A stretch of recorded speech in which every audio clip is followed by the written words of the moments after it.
Igbo dị sam ekele m ụnụ. Anyị alọghachila n'izu ụka ịkọrọ na akụkọ ọzọ n'ihe omume ufe ndị Igbo. Ọla mma. Papa. Achọrọ m ka gị na ụmụaka ndị ọzọ gezie ntị nke ọma iji wee mụta ọtụtụ ihe n'uru. Ọ dị mma, papa. O ruru otu mgbe n'otu obere obodo dị nso oke ọhịa ka otu dinta aha ya bụ Okeke bi n'ime ya. O nwere nka pụrụ iche n'ịchụ nta anụ, mana ọ bụ onye anya ukwu nakwa onye na-achụso ọdịmma onwe ya naanị.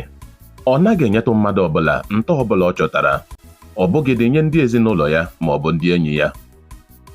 Otu ụbọchị ruru dịka ọ nọrọ na-aga njem n'oke ọhịa, ọ nọrọ mkpọtụ dị mgbagwoju anya nke sitere n'otu osisi dị nso. O weliri anya elu ma hụ otu obere nnụnụ isi ya dị ojii nke obi ya na-acha odo odo. Nnụnụ ahụ bụ nnụnụ na-eduga n'akwa aṅụ. Nnụnụ a bụ nnụnụ maara nke ọma ka esi achọpụta ebe mmanụ aṅụ dị ụtọ dị n'ime oke ọhịa. Oge nnụnụ ahụ hụrụ Okeke, o kpebiri inyere ya aka ịchọpụta ebe mmanụ aṅụ dị. Ọ malitere ife site n'otu osisi gafee n'osisi ọzọ, na-eme mkpọtụ dara ụda iji duzie Okeke garuo ebe mmanụ aṅụ dị. Okeke soro nnụnụ ahụ n'ịdị uchu niile iji garuo ebe mmanụ aṅụ dị.